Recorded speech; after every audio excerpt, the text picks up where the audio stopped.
Pues vamos a orar entonces y vamos a comenzar con el estudio del día de hoy. Padre, en el nombre de Jesús queremos clamar a ti el día de hoy. ¿Sabes? A veces en el trajín de la semana olvidamos venir a ti todos los días, Señor, pero el día de hoy quiero pedirte que a través de tu Espíritu Santo obres un milagro. Ayúdanos a escucharte con claridad y que todas las preocupaciones o ansiedades que hemos tenido en la semana podamos dejarlas delante de tus pies y podamos obtener ese descanso, Señor. Te pido que tu mano sea con nosotros. Te pido a ti, Espíritu Santo, que nos hables con toda claridad y sencillez, de tal manera que podamos entender el mensaje y llevarlo a la obra, Señor. Te lo ruego todo en el nombre de Jesús. Amén. Ok, chicos, bueno, pues vamos a avanzar. Como les digo, hoy vamos a estrenar esta serie y esto como que si lo viéramos en un libro del mundo diría cómo tener éxito, ¿no? En 10 pasos, vamos a decir, ¿no? Algo así, ¿no? Pero vamos a ver cómo es o qué es lo que dice la Biblia para lograr eso. Y yo creo que todos aquí reunidos nos gustaría saber cómo tener una vida dichosa, o sea, cómo realmente lograr eso.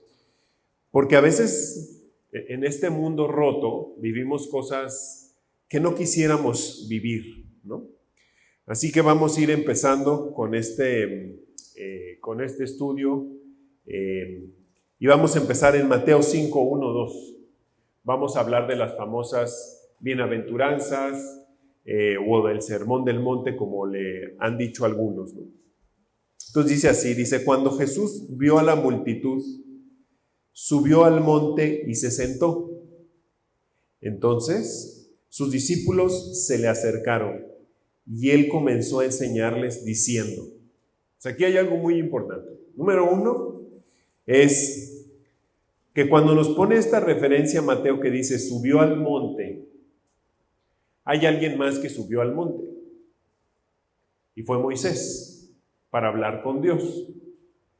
Moisés subió a escuchar, Jesús subió para hablar, lo que está enseñando que Él es Dios, ¿ok? Entonces Moisés subió para poder escuchar, sin embargo, Jesús subió a hablar para hacer la referencia de muchachos, yo soy Dios. Así que escuchen con atención. A veces nosotros dejamos de escuchar a Jesús y en otra ocasión más adelante está el momento donde el Padre habla y le dice a los discípulos, este es mi Hijo amado, a Él oíd. Y entonces ahorita permitamos que todas las preocupaciones o ansiedades que usted o yo podemos tener hoy, las dejemos a un lado.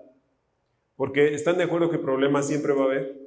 O sea, seguramente hoy que acabamos esta semana vivimos ciertas cosas que no estaban en el script, ¿no? Y ahorita van a ver estas cosas de parte de Jesús, que cuando dice de la vida dichosa, se van a dar cuenta que va en contra de lo que te dice la sociedad. O sea, la sociedad te va a decir muchas cosas para que tú y yo seamos felices, entre comillas, o dichosos. Pero van a ver cómo lo que nos va enseñando Dios o Jesús va en contra de eso, va en contra de las cosas que están establecidas y las que nos han dicho que con esas vamos a ser muy felices. Pero luego vienen estos pasajes que empiezan a hacer que replanteemos esas cosas que tanto nos han dicho, ¿no? En el mundo. Entonces vamos a ver lo primero que dice Jesús para abrir su prédica más larga o su estudio más largo que tiene Jesús, al menos en la Biblia que nos han permitido leer, ¿no? Dice Mateo 5:3, y ahí empieza el sermón del monte. Dice, dichosos los pobres en espíritu, porque el reino de los cielos les pertenece. Ok, vamos a empezar entonces a ir como desgranando todo esto de tal manera que nos sea práctico a cada uno de nosotros. Lo primero que tengo que decirles es esa palabra dichosos. En algunas traducciones van a verlo como bienaventurado. Pero de otra manera en la que se puede traducir es: qué buena es la vida para los pobres de espíritu, porque para ellos es el reino de los cielos. Es otra manera en la que lo podemos entender, por la palabra en griego que se usa en donde dice dichoso. Pero luego vamos a ver esa parte de los pobres en espíritu. Esa parte como que uno la lee y dices: ¿seré pobre de espíritu o no? ¿Cómo mido eso? ¿Cómo sé que soy pobre de espíritu o no soy pobre de espíritu, ¿no? Entonces, vamos a ir viendo qué importante es esto y cómo esto puede empezar a traernos al reino de los cielos, ¿no? Ahora, cuando digo esto, a lo mejor alguno de ustedes puede pensar que esto significa que vamos a andar ya allá arriba. No, pero puedes empezar a vivir una vida realmente distinta, ¿no? Entonces, fíjense, vamos a la parte del pobre de espíritu. Dice, ¿a qué se refiere con pobre de espíritu? Número 1, puede ser falta de energía, falta de poder o falta de vitalidad. Porque la palabra espíritu significa poder, significa energía y puede también significarse vitalidad, ¿no? O es viento. Pero en este caso, cuando tú ves eso, ¿no? Quiero que lo piensen así, también es falta de energía, pero no piensen así: ay, con razón, o sea que hoy fui pobre de espíritu porque me sentí bien cansado, entonces voy a heredar el cielo, ¿no? Algunos ya lo hubieran heredado desde hace mucho, ¿no? Pero bueno, no es el caso. Más bien yo quiero que piensen en qué es lo que sucede o qué palabras salen cuando estás haciendo ejercicio. Ya estás cansado y te dicen una vuelta más. Por lo general, ¿qué palabras le dices si tienes ahí un coach? Cuando te dice una vuelta más, por lo general, ¿qué le dices? ¿Qué? Ya no puedo. Eso es pobre de espíritu. Ya no puedo. No puedo. Y entonces Dios empieza a poder. Eso es lo que en realidad está queriendo plantearnos el Señor. Piensen cómo nosotros venimos a Jesús. La mayoría de nosotros veníamos así. En alguna área de nuestra vida ya no podemos. No puedo con la tristeza, no puedo con mi aflicción, no puedo. Y entonces se puede acercar el mensaje de Jesús a tu vida. Porque mientras tú sientas que las puedes todas, pues obviamente es más difícil poder escuchar la voz de Dios. Pero cuando lo fui haciendo y armando, la verdad es que algo que me impactaba cuando lo estaba estudiando era pensar cómo cuando te sientes con falta de energía, cómo caes, ¿no? O sea, cómo al sentirte mal, o sea, si alguien se ha enfermado de gravedad y que sientes que todos o medio te desmayas, vean cómo quedamos. O sea, a veces nos arrodillamos, ¿no? Y tenemos esta humildad, vamos a decirle, ¿no? Esta posición de no puedo. Oye, sostente, es que no puedo. O sea, de verdad me falta energía. Entonces, solo quiero pues que se den cuenta qué importante delante de Dios es decirle no puedo. Porque mientras tú y yo pensemos que podemos, estamos alejando a Jesús. Y lo podemos ver en muchas áreas de nuestra vida. A veces nos toca en la parte económica, ¿no? Te están diciendo, oye, paga las deudas. Pues es que no puedo. Pero no solo es decirlo, es vivirlo. Entonces, vean lo que dice Isaías 66:2. Yo creo que a nivel personal este es uno de los versículos que más, me gustan leer y leer.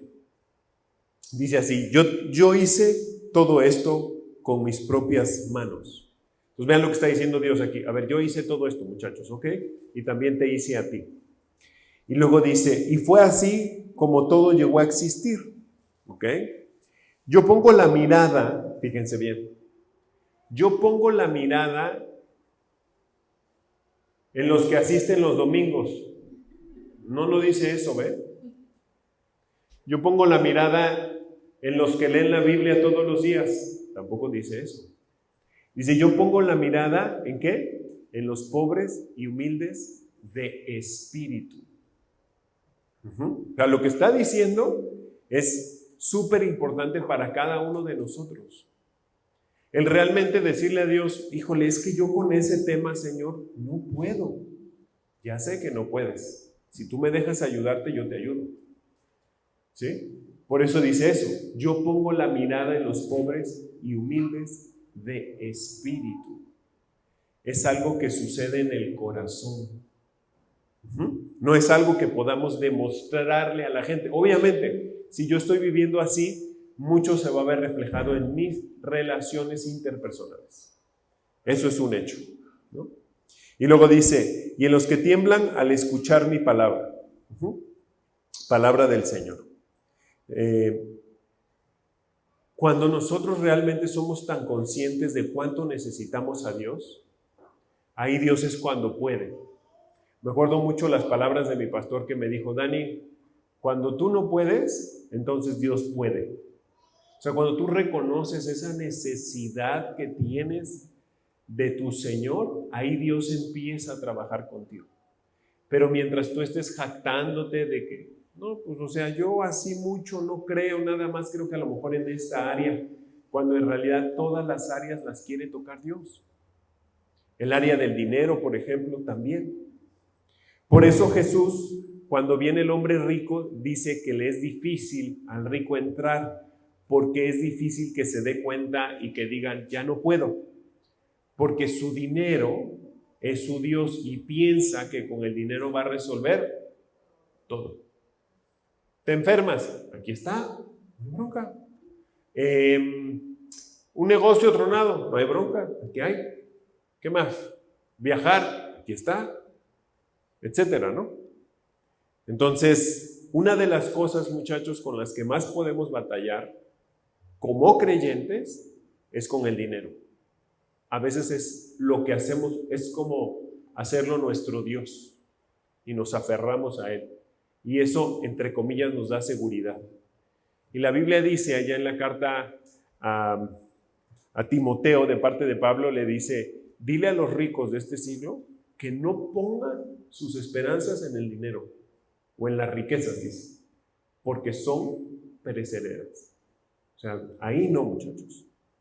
¿Okay? Entonces, mantenerme pobre de espíritu es tener este corazón humilde delante de Dios, o como les dije, puede verse con esta falta de vitalidad o de energía, ¿no? Y también tiene que ver con que estás relegado, o sea, estás marginado de la estructura que en esa época se vivía. ¿Okay? Pero hay otra cosa aquí. También hace referencia a la falta de espiritualidad, ¿no? Pero Jesús en ese sermón, lo más seguro es que había pescadores, había gente que se dedicaba a la agricultura, había por ahí algunos llamados fariseos, que ellos sí se consideraban ricos en espíritu. Ellos sí.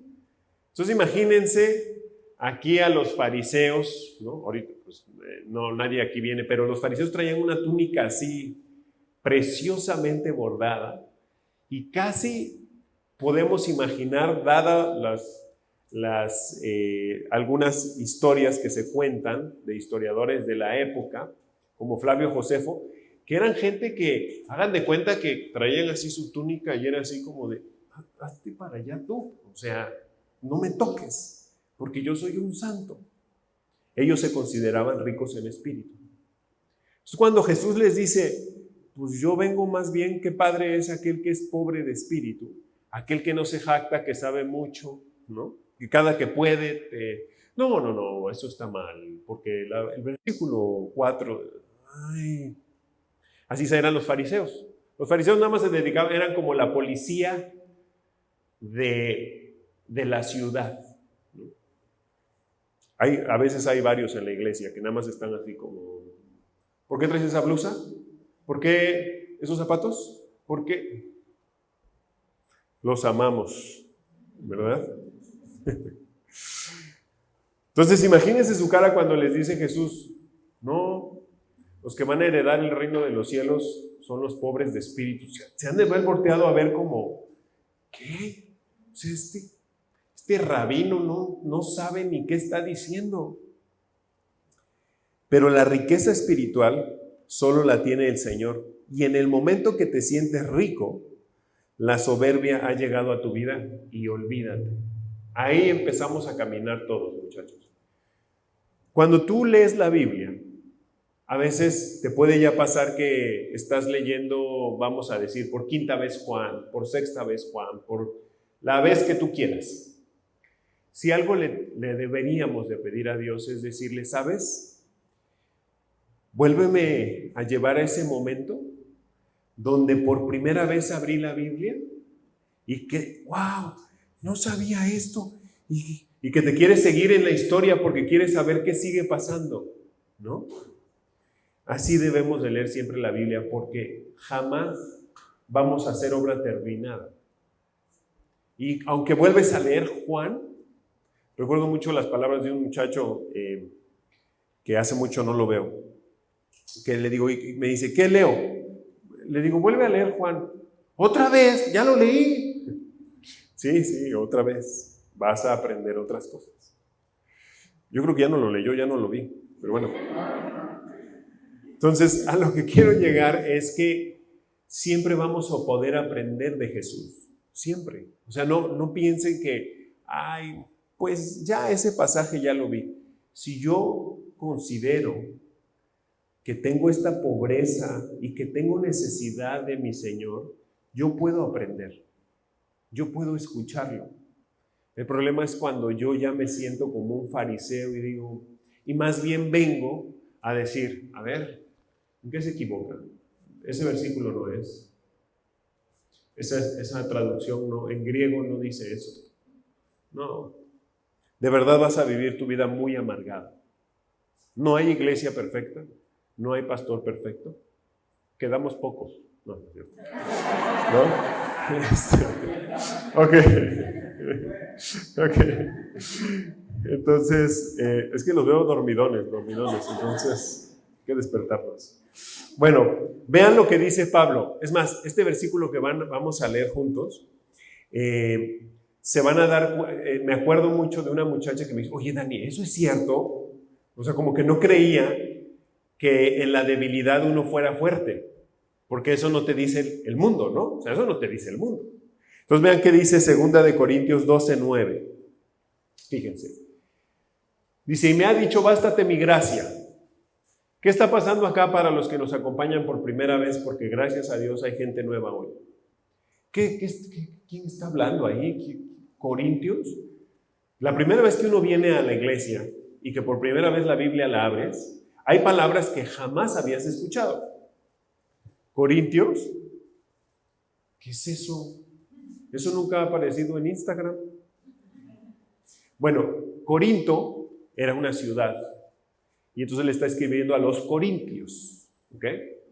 Y entonces está Pablo escribiéndola a esta iglesia, pero Pablo aquí les está explicando que él tiene un problema y que 3 veces le rogó a Dios que se lo quitara. O sea, 3 veces le dijo a Dios, por favor, quítame esto. Yo estoy seguro que más de uno aquí le hemos pedido a Dios algunas cosas que nos resuelva, que nos ayude, que nos quite. Y aquí le dice a Pablo, entre líneas le está diciendo, no te lo voy a quitar, porque lo que yo quiero es que te bastes en mi gracia. Y luego vean lo que dice, porque mi poder se perfecciona en la debilidad. Es decir, Pablo estaba entendiendo que Dios quiere a los pobres de espíritu, a los que decimos, no puedo. Y probablemente tenemos que pasar a veces en algunas circunstancias donde Dios nos lleva a arrodillarnos y a decirle, no puedo. ¿Qué quieres hacer con mi vida? Aquí está. Toda tu vida. Guíame a donde tú quieras. Entonces, esa es la debilidad cuando Dios puede manifestarse en mi vida. No cuando sientes que las puedes todas. Ahí no. O cuando sientes que sabes un montón. Es que llevo muchos años en la iglesia. Y les digo algo, a veces esa soberbia espiritual se manifiesta actuando de manera hipócrita delante de los hombres. Pero debo decir algo, eso no le importa a Dios. Lo que le importa a Dios es tu corazón. Por eso dice en Isaías 66, que lo vimos hace rato, yo voy a ver al que es pobre y humilde de espíritu. No dice al que hace un chorro de obras, al que no falta los domingos, no dice eso. Obviamente eso tendría que ser consecuencia de lo que yo hago, pero lo hago por el anhelo, el hambre que yo tengo de escuchar de la palabra del Señor. Así que quiero que meditemos un instante. ¿Cuántas veces nos hemos sentido que podemos con todo? Que no hay nadie mejor que tú. A todos muy probablemente nos ha pasado. Es una enfermedad. El orgullo es algo que traemos. Y cuando digo orgullo no me refiero a la parte semántica de la palabra de estoy orgulloso de ti, hijo, me da mucho orgullo pertenecer a esta compañía. No me refiero a eso. Me refiero a la palabra orgullo. Tiene que ver con un sentimiento de sentirte más que los demás. Eso es orgullo. Y eso nos mata a todos. Y a todos probablemente nos ha pasado como diciendo, pues yo soy mejor que todo este grupo, ¿no? Ahorita me acordé de Pedro. ¿Se acuerdan cuando Jesús le dice, bueno, pues yo he de morir? Y Pedro, no, yo muero contigo. Si todos estos discípulos tuyos que no sirven para nada se van, yo no. No sé cómo lo haya mirado Jesús, si con amor o como diciendo, ay Pedro, mira, no hables, ahorita como en 2 horas y media me vas a negar, así que mira. Y Pedro, con esas cosas muchas veces Dios nos va moldeando, ¿no? Porque es increíble lo que después Pedro empieza a hablar en sus cartas. Entonces, debemos de notar cuántas veces no podemos y cuánto necesito de mi Señor. Aquí algunas cosas a pensar. Matrimonios. ¿Es fácil cumplir con las enseñanzas dadas por Dios acerca de los roles? O sea, ¿en realidad es fácil para el hombre hacer lo que pide que hagamos Dios? ¿Es fácil para las mujeres hacer lo que pide Dios hacia las mujeres casadas? Y no trae paréntesis, No dice, bueno, pues mira, hombre, ama a tu esposa como Cristo amó a la iglesia, siempre y cuando, 2 puntos, te haga la comida, te planche, te lave, sea buena onda, no te conteste, se mantenga delgada, no dice eso. ¿O sí leen eso? No, ¿verdad? Y a las mujeres les dice, sujetaos a sus maridos. Y tampoco dice, siempre y cuando te lleven a McAllen, siempre y cuando no se le caiga el pelo, no dice. ¿O sí? Si no, yo estaría en poemas. Hijos, ¿es sencillo obedecer a tus padres? O sea, en realidad, ¿es fácil obedecer? O sea, es fácil decir, sí, mami, claro que sí. No, ¿verdad? Estudiantes, ¿es fácil no caer en la tentación de copiar o andar haciendo maldades? No es fácil, ya estás solo ahí, ¿no? Empresarios, ¿es fácil no caer en la tentación de los moches con tal de lograr más negocio? No es fácil, porque allá afuera hay una cultura de que pensamos que así lo hace todo el mundo. Déjenme decirles que no. Aquí en México hay un hombre que ayer tuve la fortuna de conocer que se dedica a darte una certificación de ética a tu empresa.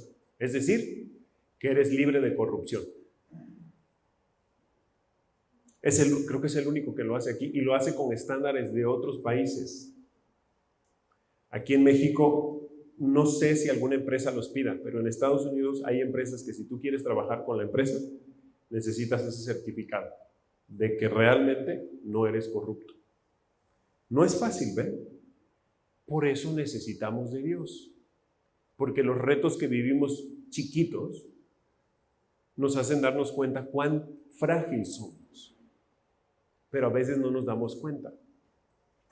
Vamos a la siguiente bienaventuranza. Dice Mateo 5:4.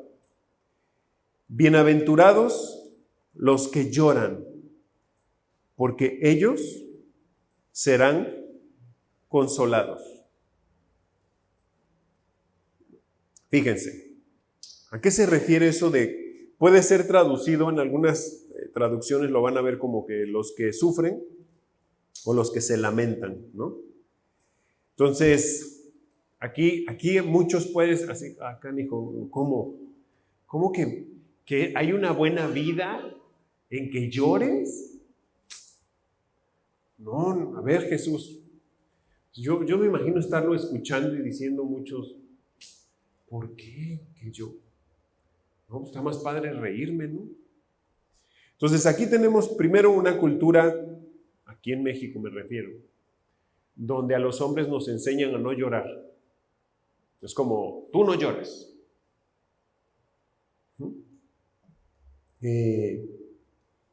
Como que no podemos mostrar la debilidad. Y me encantó una frase que le escuchó a un hombre que decía, cuando nosotros somos vulnerables, nos hacemos invulnerables. Pero nos enseñan otra cosa, nos enseñan que no debe de ser así. Piensen, por ejemplo, cuando muchas veces nos hemos aguantado las ganas de llorar. En mi casa yo soy el más chillón. ¿Sabes? Hay películas donde estoy viendo y yo volteo a ver a los dos corazones de piedra que tengo al lado. Y yo a veces digo, no, pues mejor no lloro porque aquí estos, o sea, no sienten lo que están viendo, ¿qué? Pero bueno, piensen lo difícil que es de verdad guardarse esa tristeza como para aparentar como que fortaleza, ¿no? No, yo no lloro. Digo, hay gente que sé que no es fácil, que realmente hay cosas que no necesariamente los llevan. O sea, no, la idea no es que Dani dijo que tenemos que llorar y a mí no me sale. No. O sea, hay gente que tiene, no le es tan fácil llorar, ¿no? Pero más bien, quiero que nos demos cuenta de esta enseñanza de Dios, cómo es parte de la vida. O sea, a veces vamos a sufrir, a veces vamos a llorar. En otras palabras, Jesús está diciendo, una buena vida requiere la capacidad de saber llorar, sufrir y lamentarse. No podremos pretender que no nos importa. Miren, nada más, si nosotros realmente notamos las cosas en el mundo, hay muchos momentos donde sí te puedes como, se te quiebra el corazón, ¿no? Esta semana, por ejemplo, hubo varios momentos de dolor, de llanto, de sufrimiento, enfermedades, faltas de empleo, gente que falleció esta semana. Entonces son de estas cosas que dices, híjole, no quisiéramos vivirlas. Pues sí, a mí me encantaría decirle a la iglesia, eso no va a pasar, pero entonces yo sería un mentiroso. Y las lágrimas también ayudan a volver al Señor y darte cuenta y decir, está bien. Además te voy a decir algo. Dice ahí que los que lloran, o los que sufren, si esperan en el Señor van a ser ¿qué? Consolados. Entonces el saber que tú tienes un Padre que no está lejos de tu dolor, que no es que te olvide, y tengan mucho cuidado siempre en las pruebas, porque ahí es donde el diablo empieza como a decirte, ¿y tu Dios? ¿Dónde está? Pues no que tú, muy bueno, que haces, que esto. Y luego, es como Job, ¿se acuerdan? No, pues a ver, quítale esto y esto, a ver si no te maldice. Y Job fue consolado. Él conoció de Dios. Y les digo algo, eso en los momentos de dolor donde tanto vas a conocer a la gente que verdaderamente te ama, porque a veces nosotros pensamos, en nuestra cultura las cosas funcionan distintas. Tú piensas que tu compadre o tu brother, tu amigo, tu comadre, es la que en las fiestas, borracheras, cumpleaños, lo que tú quieras, ahí están todos, ¿no? No, la mayoría va por comer de agrapa. Eso es la verdad. Pero haz la prueba. Si te fueron los que hayan ido a tu celebración, cualquiera, o una cena que tú invitaste, y diles, les cambias, oye, fíjate que estoy malo en el hospital, no sé si podrías venir, vas a darte cuenta que muchos, ni sus luces. Es en el momento del dolor donde tú vas a conocer a la gente que realmente te ama, y también ahí vas a poder conocer más a Dios. Es en ese momento. A veces lo necesitamos vivir para descansar en Él y decir, ok, Señor, ya no sé qué hacer, ya no sé a dónde ir, ya no sé por qué, pero yo sé que tú tienes un propósito en esto. Y una de las cosas, como acabamos de ver, es que Él nos va a consolar. Ahora les voy a decir por qué. Fíjense que dice 2 de Corintios 1, versículos 3 y 4. Dice así: bendito sea el Dios y Padre de nuestro Señor Jesucristo, Padre misericordioso y Dios, ¿de qué? De toda consolación, quien nos consuela en todas nuestras tribulaciones. Y ahora van a darse cuenta para qué. Ahí dice, ¿para qué nos consuela? Dice, para que con el mismo consuelo que de Dios hemos recibido, también nosotros podamos consolar a todos los que sufren. O sea, Dios a veces va a permitir cosas en tu vida para que tú vayas y le digas a otro, ¿sabes? Yo pasé por eso. Y sí, también probablemente en algunos lapsos de mi vida me molesté con Dios, pero Él me fue consolando. Él fue cambiando mi corazón. Y yo quiero que vengas y que conozcas de Dios. ¿Por qué? Porque Él me consoló. Oye, pero ¿cómo si lo amabas? Si dices que ibas a la iglesia, si dices que leías, ¿por qué permitió eso? No sé. No sé. Porque van a haber cosas que no necesariamente nos gusten. Pero aquí está el reto. ¿Me mantengo o me voy? Claro, en los momentos de dificultad, claro, alzamos la vista. ¿Y por qué, Señor? ¿Por qué? ¿Qué hice? Y muchas veces va a ser para esto, para que nosotros vayamos y consolemos a otros. Y le digamos, hey, Dios sí puede reconstruirte. Eso que tú piensas que no se puede reconstruir, sí hay una manera. Es a través del Señor. Y está bien que llores. Hay momentos donde las lágrimas se van a venir y es parte de. No lo podemos hacer a un lado. Si tú crees que por venir a la iglesia, por leer, por realmente vivir para el Señor no vas a tener dificultades, híjole, aquí ahorita, solo de esta semana estoy seguro que van a pasar algunos a decir, me pasó esto en el jale, me pasó esto en la casa, me pasó esto en las finanzas, etcétera, etcétera. Cada uno de ustedes tuvo retos distintos. Y Dios no se ha olvidado de nosotros. La Biblia dice allá en Isaías 53 que Dios es un varón experimentado en dolores y quebranto. Él nos entiende. Piensen en Jesús cuando iba hacia la cruz. ¿Qué se puso a hacer? Se puso a orar. Estaba quebrado. Sabía lo que le venía enfrente, pero no se apartó de su Padre. Y es lo mismo que Él está esperando que nosotros hagamos. Y menos que nos alejemos en los momentos difíciles de la familia. Nosotros somos una familia. Y cuando a uno se duele, todos nos dolemos. Y estamos ahí orando continuamente, Señor, trabajo, salud, consuelo ante la pérdida de un ser querido. Es parte de. Cuando yo aprendo a vivir eso a través de Dios, primero, no voy a permitir que me guarde mi tristeza, sino voy y se la doy, la saco, la platico.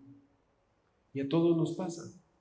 No, o sea, la idea de ser dichoso, como dice la Biblia, en ningún lado está diciendo, siempre tienes que andar sonriente y no te debes de enojar por nada.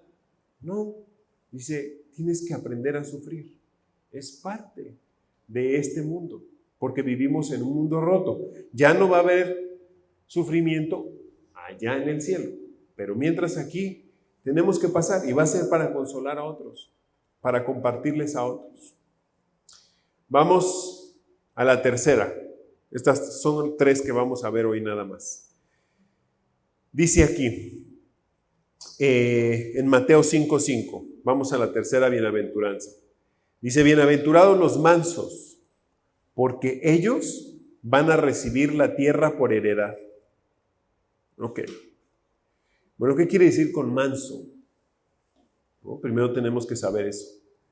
¿Es manso, dócil o humilde? Son algunas de las traducciones. Muchas veces se piensa como alguien débil, pero no es así. No es alguien débil. Y está dándole una promesa tremenda, te voy a dar la tierra. En ese momento cuando Jesús está hablando y está la gente escuchando, había gente que ya había agarrado la tierra del vecino.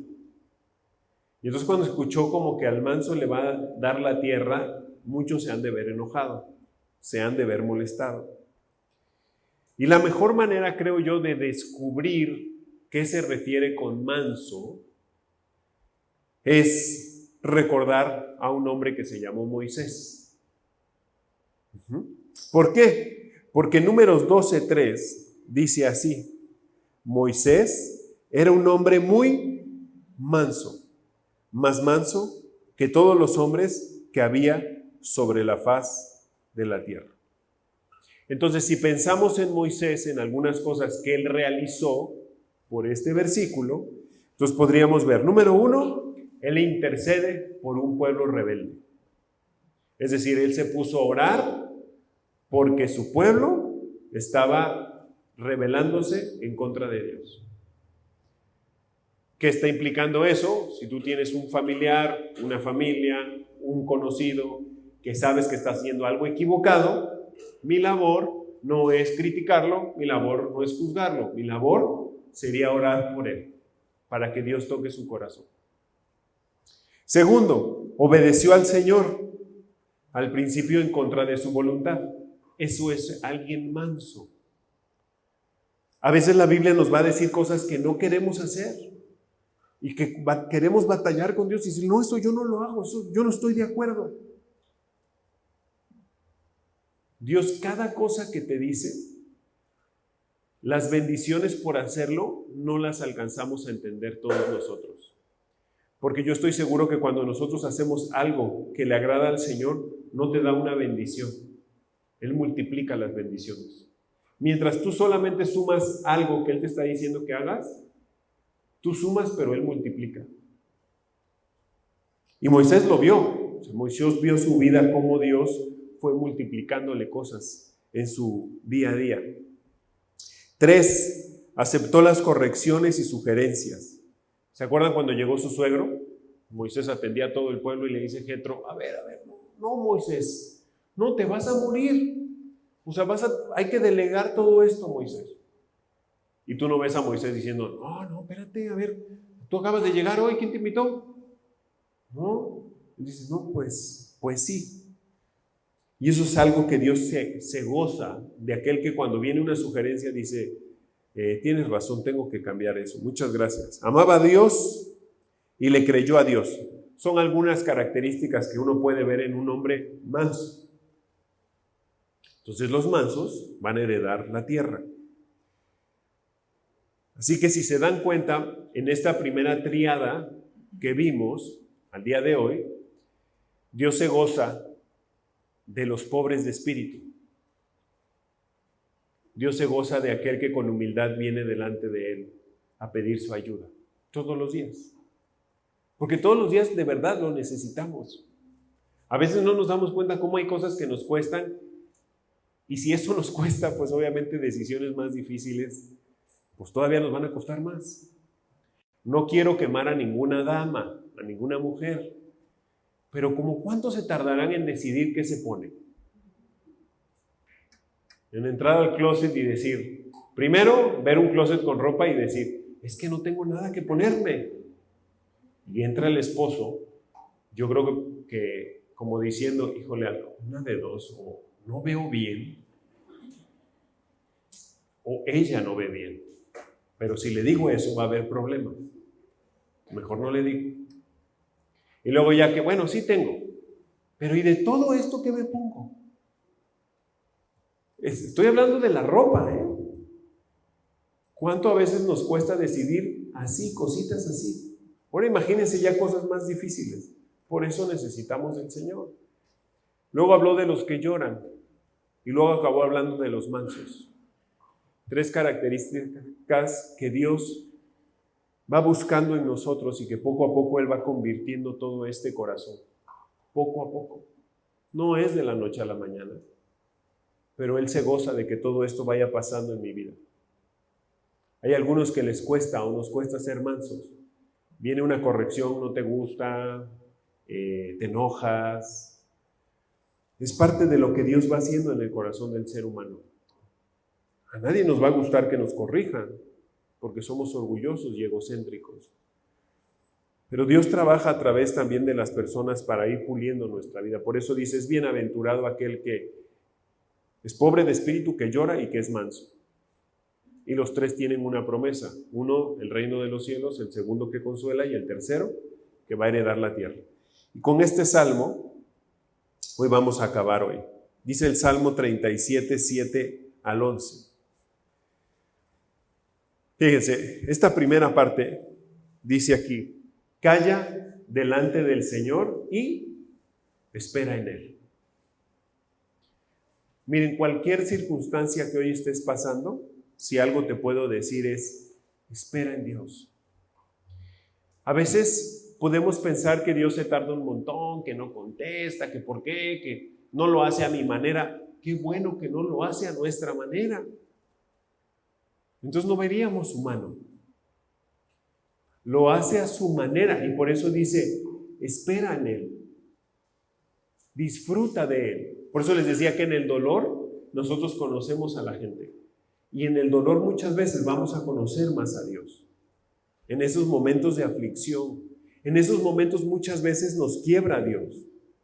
En los momentos de dificultades cuando uno cae rendido delante de Él y le dice, no puedo, ya, aquí está mi vida.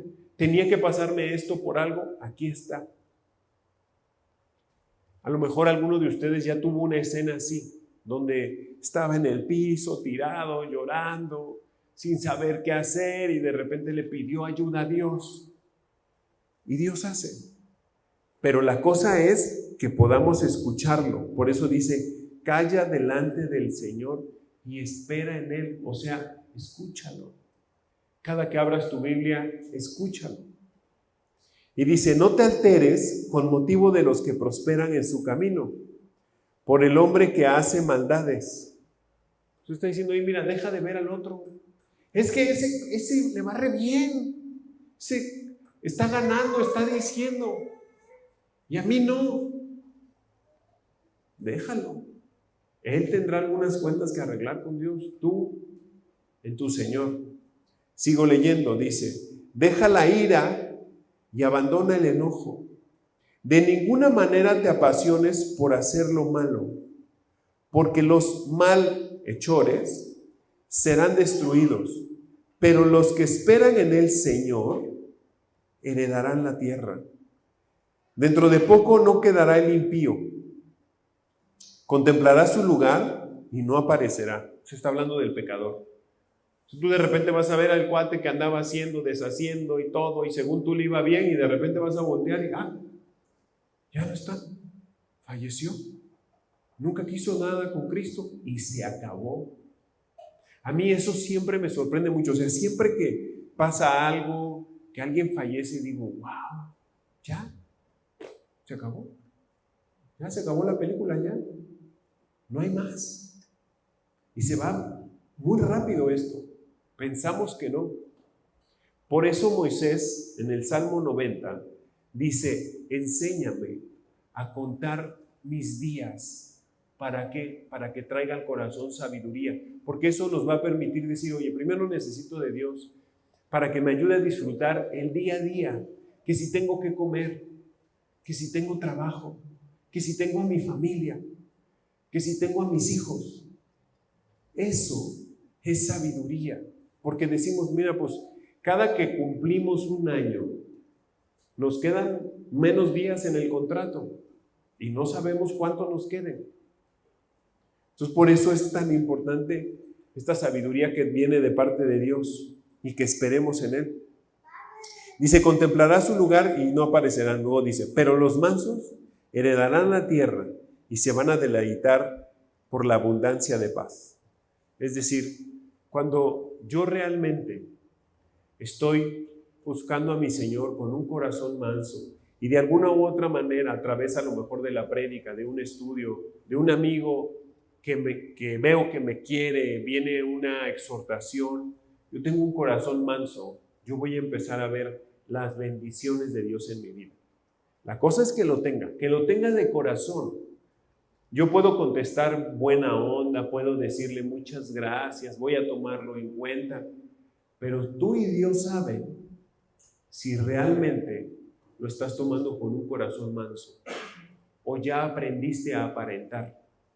A nosotros, entre nosotros nos podemos engañar, pero a Dios no. Nunca pierdas de vista eso. Tú puedes comportarte delante de los hombres de alguna manera, pero te digo algo, sufres un montón. Sufres un montón al querer engañar a Dios en lugar de rendirte. Es más, batallas más por querer fingir que solamente por arrodillarte y decirle a Dios, ya no puedo. Sí es cierto, o sea, no me sale amarlos, no me sale estar en paz, no me sale, Señor, ayúdame. Pero mientras ese milagro que el Espíritu Santo provoca en nuestros corazones no venga a ti porque tú piensas que no lo necesitas.